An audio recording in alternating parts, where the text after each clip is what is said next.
Assalamualaikum warahmatullahi wabarakatuh. Perkenalkan, nama saya Sri Anggraini dari Prodi Teknik Informatika semester 5 kelas A. Di sini saya akan mempresentasikan sebuah program untuk peramalan zodiak dengan menggunakan bahasa asing. Di sini bisa dilihat ini adalah programnya. Ada 12 zodiak. Oke, di sini ada dua variabel. Yang pertama T dan B. T adalah bulan, T adalah tanggal, dan B adalah bulan. Di sini ada perintah masukkan tanggal lahir kamu. Jadi, bisa dimasukkan tanggal dan kemudian masukkan bulan lahir kamu, dimasukkan bulan. Yang pertama menggunakan if. Untuk zodiak yang pertama yaitu Capricorn, tanggalnya mulai dari tanggal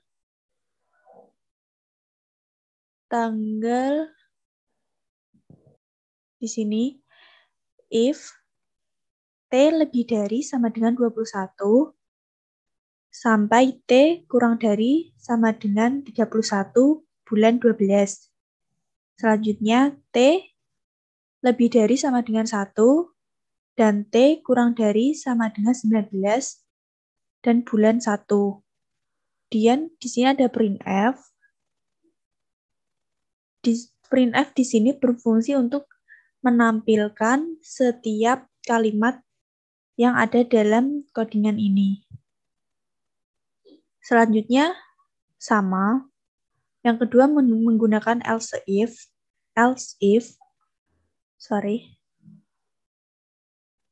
Di sini sama ya, sama yang atas. Tinggal menyesuaikan tanggal dan bulannya. Kemudian untuk printf-nya juga diganti sesuai tanggal dan bulan tersebut. Yang kedua, T lebih dari sama dengan 20, T kurang dari sama dengan 31 bulan 1, kemudian T lebih dari sama dengan 1, T kurang dari sama dengan 18 pada bulan 2. Di sini akan muncul zodiak Aquarius. Sampai ke 12 zodiak lainnya. Yang terakhir, ini adalah else, print data not found. Saat itu zodiaknya adalah Aries, kesehariannya, percintaannya, dan keuangannya seperti ini. Oke, kita ada lagi. Tanggal 32 bulan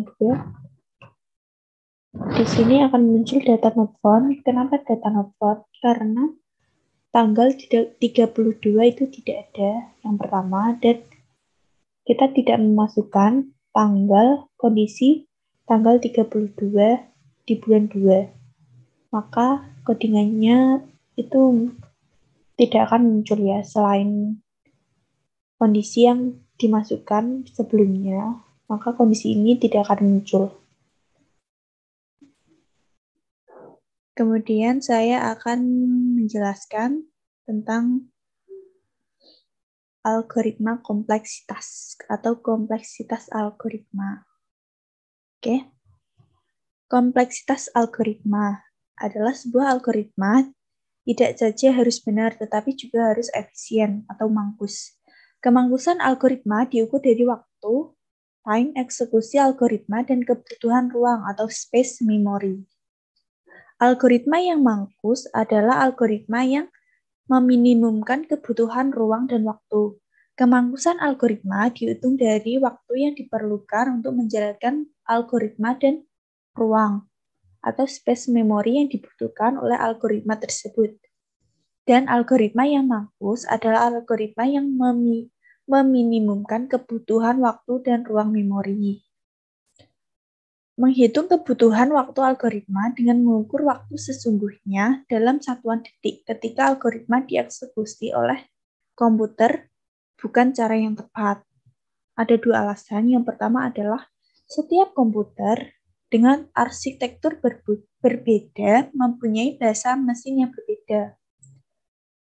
waktu setiap operasi antara satu komputer dengan komputer lain tidak sama.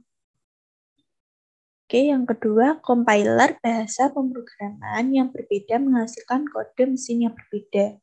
Waktu setiap operasi antara compiler dan compiler lain tidak sama. Besarannya dipakai untuk menerangkan model abstrak pengukuran waktu atau ruang tersebut. Di kompleksitas algoritma ada dua jenis, yaitu yang pertama, kompleksitas waktu.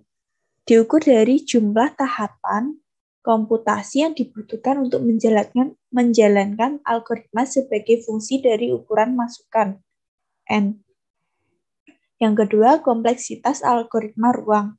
Diukur dari memori yang digunakan oleh struktur data yang terdapat di dalam algoritma sebagai fungsi dari ukuran masukan N. Yang kedua adalah algoritma greedy. Algoritma greedy merupakan metode yang populer untuk memecahkan persoalan optimasi.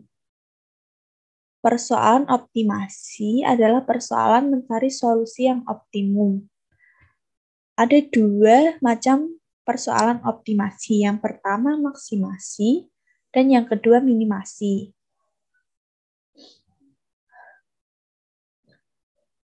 Definisi lain algoritma greedy adalah teknik algoritma yang lain dan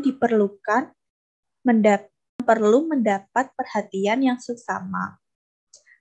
Metode ini digunakan untuk memperoleh solusi yang optimal dari suatu permasalahan. Permasalahan yang dimaksud dalam hal ini mempunyai dua kriteria atau indikator, yaitu adanya fungsi atau tujuan, adanya fungsi tujuan atau fungsi utama, dan adanya pembatas. Suatu permasalahan dengan memiliki N input data dengan beberapa fungsi pembatas dan satu fungsi tujuan akan diselesaikan dengan beberapa tahap. Pertama, dilakukan pemilihan beberapa solusi yang mungkin feasible solution atau feasible set. Dari himpunan solusi yang mungkin tersebut akan dapat diperoleh solusi yang diharapkan atau solusi yang optimal apabila telah memenuhi fungsi tujuannya. Metode ini bekerja bertahap dengan memperhatikan setiap satu input data dan setiap keadaan. Pada setiap tahap akan dibuat sebuah keputusan dengan memperhatikan apakah ada atau tidak sebuah input data yang khusus memberikan solusi yang optimal. Hal tersebut dikerjakan dengan memperhatikan pula input data dalam urutan yang ditentukan. Dalam proses pengambilannya.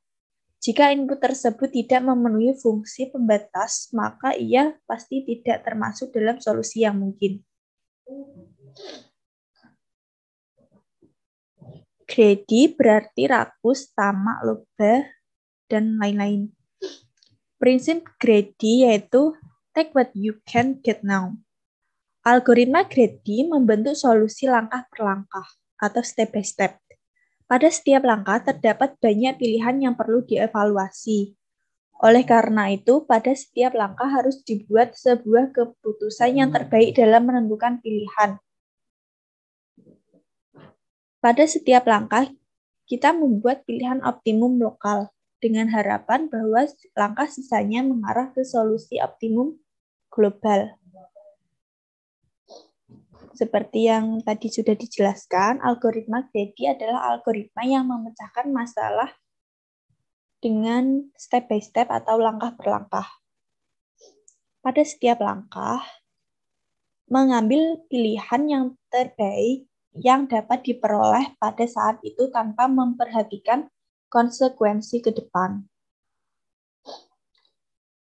Kedua, berharap bahwa dengan memilih optimum lokal pada setiap langkah akan berakhir dengan optimum global. Oke, selanjutnya adalah algoritma divide and conquer. Divide membagi masalah menjadi beberapa grup masalah yang memiliki kemiripan dengan masalah semula, namun berukuran lebih kecil.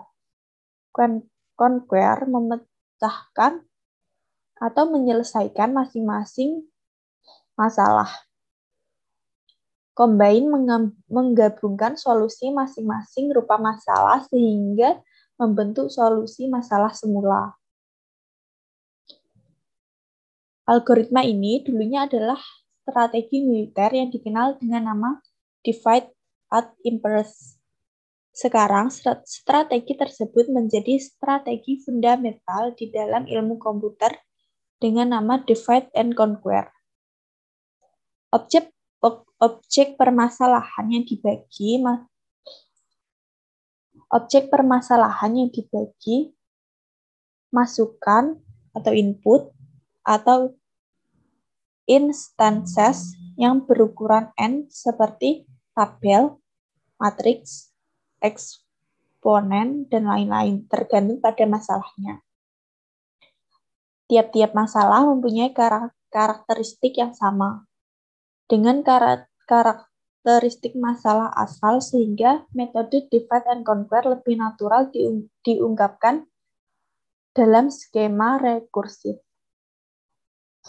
Sekian yang dapat saya presentasikan, kurang lebihnya saya mohon maaf. Apabila ada salah kata, saya tutup. Wassalamualaikum warahmatullahi wabarakatuh.